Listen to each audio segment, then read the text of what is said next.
ॐ अखण्डमण्डलाकारं व्याक्तमुजरं चराचरं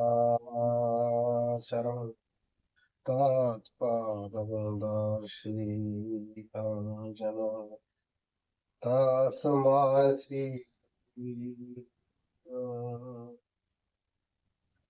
अज्ञानतिमिरान्धस्य ज्ञानाञ्जनशलाकाय चक्षुरुन्मीलितं येन तस्मै श्रीगुरुवे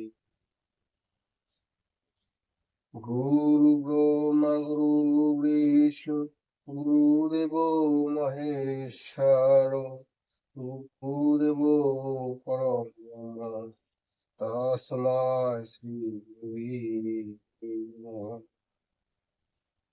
पिता सर्वपिता धर्म पिता हि परम तप पितुः प्रीतिमापन्ने पिबन्ति सर्वदेवता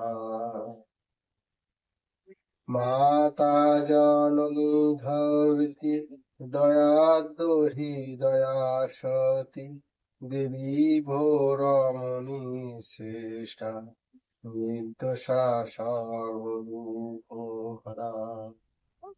ॐ शान्तिरूपं क्षमारूपं स्नेहरूपं शुभङ्करीं साक्षात् भगवती देवीं मातृत्वं नमोऽहम्।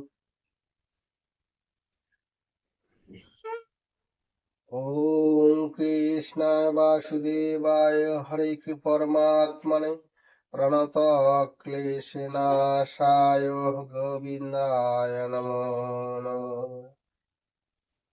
हे कृष्ण करुणा सिंधु दीनबंधु जगतपते गोपेश गोपिका कांत राधा कांत नमस्तुते। तप्त कांचन गौरांगी राधे वृंदावनेश्वरी यशोभानुसुते देवी प्रणमामि हरिप्रिये। नारायणं नमस्कृतं नरस्व नरोत्तमं देवीं सरस्वतीं व्यासं ततो जयोमुदीरये।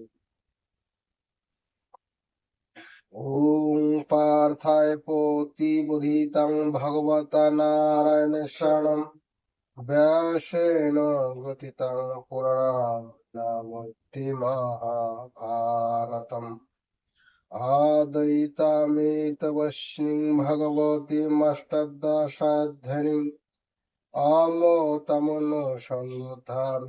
भगवद्गीते भवदेश्वरी। नमस्तुते व्यासो विशालबुद्धिफुल्लरविन्दपत्रनेत्र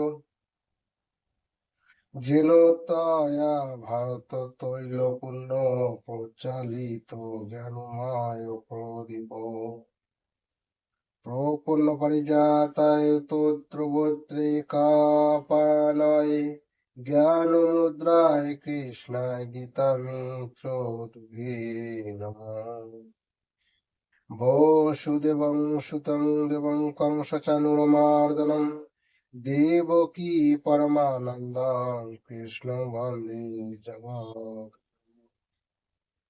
भीष्मद्रोणतटा जयद्रथ जलगन्धरनीलतपला शल्यगाहवती कृपेणोपहनी कर्णेन वेलाकुला अश्वत्थामा विकर्णघोरमकरा दुर्योधनावर्तिनी शर्तिना खलु पाण्डवोरनोदी कैवत कपिलेशव पाराशज्यवचसरजमलङ्घितात्तगन्धकटं नानाख्यानककेशरं हरिकथा सम्बद्धनाभोदितम् लोके शतजनोषटोपदोरहुरहुपे प्रियमाणमुदा भूयादो भारत पङ्कज पुलिमल प्रबुद्धं श्रीनाशेषि मूकं करतिं वाचलं कुंभुलं আয়তি গিরিং জাত কৃপাতমহং বন্দে পরমানন্দে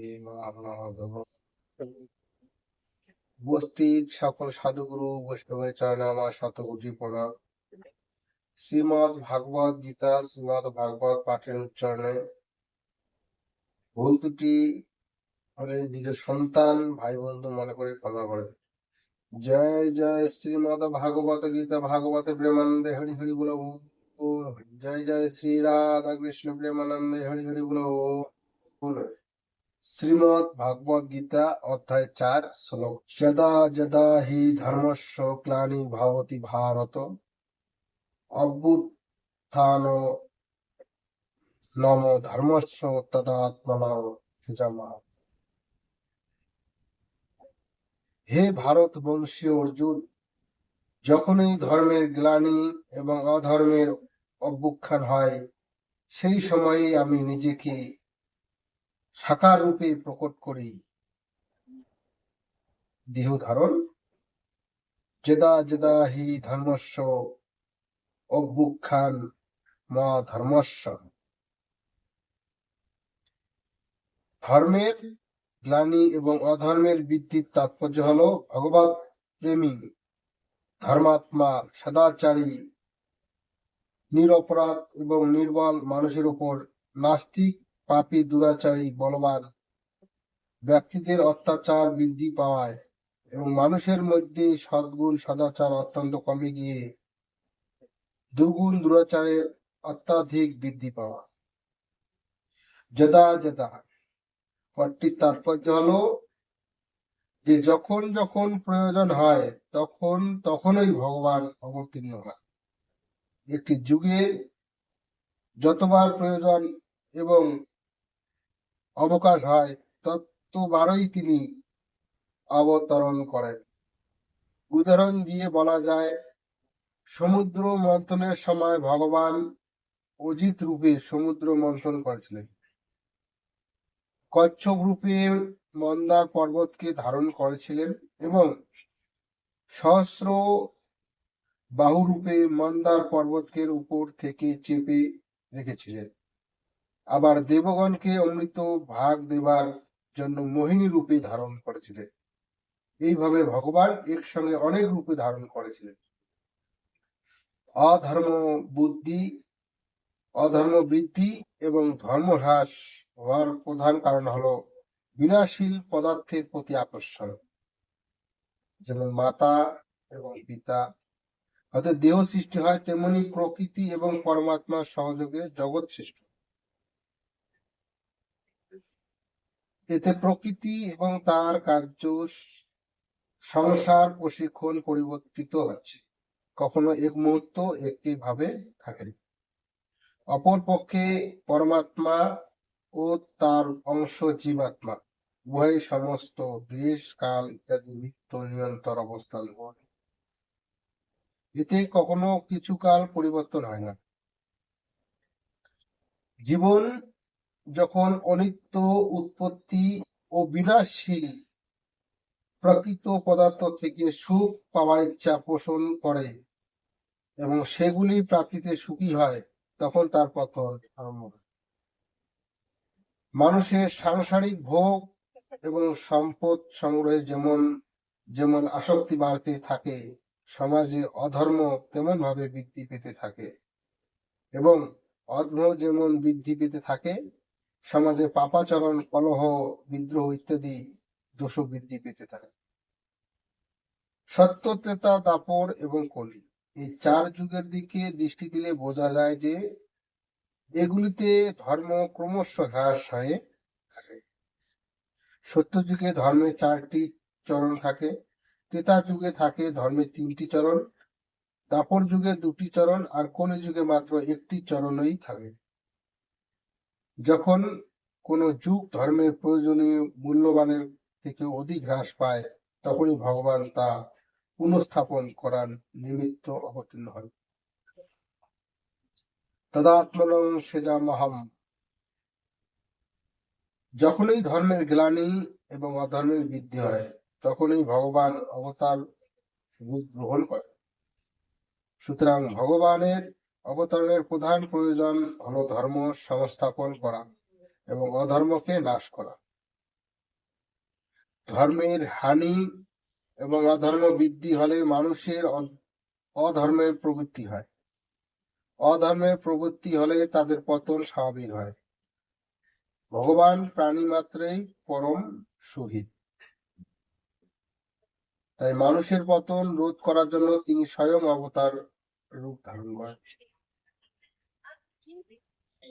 কর্মে মানুষের সকাম ভাব প্রবল হওয়ায় হলো ধর্মের গ্লানি এবং নিজ নিজ কর্তব্য থেকে চ্যুত হয়ে নিষিদ্ধ আচরণ করাই হলো অধর্মের রক্ষা। কাম অর্থাৎ কামনা থেকে সব রকম অধর্ম, পাপ, অন্যায় ইত্যাদি হয়। সুতরাং এই কাম নাশ করার জন্য এবং নিষ্কাম ভাবের প্রসার করার জন্য ভগবান অবতীর্ণ হন। এখানে প্রশ্ন উঠতে পারে যে বর্তমান সময়ে ধর্মের হ্রাস এবং অধর্মের বৃদ্ধি হচ্ছে, তাহলে ভগবান কেন অবতার রূপে জন্ম নিচ্ছেন না? তার উত্তর হলো যে যুগটি দেখে মনে হয় সেই রূপ সময় এখনো আসেনি যাতে ভগবান অবতীর্ণ হবেন। ত্রেতা যুগে রাক্ষসেরা ঋষি মুনিদের বধ করে তাদের হাড় দিয়ে পাহাড় তৈরি করে ফেলেছিল। এখন ত্রেতা যুগের থেকে অধর্মাবস্থায় কলিযুগে আরম্ভ হয়েছে, কিন্তু এখনো ধর্মাত্মা ব্যক্তি আছেন, তাদের কেউ বধ করেন না। আর একটি ব্যাপারে আছে, যখন ধর্মের হ্রাস হয়, অধর্মের বৃদ্ধি হয়, তখন ভগবানের নির্দেশে এই পৃথিবীতে মহাপুরুষ আসেন, অথবা এখানে বিশেষ কোনো সাধক প্রকটিত হন এবং ধর্ম সংস্থাপন করেন। কখনো কখনো ঈশ্বর কোটির মহাপুরুষ জগৎ উদ্ধারের নিমিত্ত আগমন করেন। সাধক এবং মহাপুরুষ যেখানে বাস করেন সেখানে অধর্ম তত বিস্তার লাভ করে না এবং ধর্মের স্থাপনা হয়। যখন লোকের সাধক এবং সন্ত মহাত্মাদের মানতে চায় না, বরং তাদের বিনাশ করতে আরম্ভ করে এবং প্রকৃত ধর্ম প্রচারের সংখ্যা অত্যন্ত কমে যায় এবং যে যুগের যেমন ধর্ম ব্যবস্থা হওয়া উচিত তার থেকে ধর্ম ব্যাপকভাবে হ্রাস পায়, ভগবান স্বয়ং তখন আবির্ভূত হন। শ্রীমদ্ ভাগবত গীতার মাহাত্ম্য।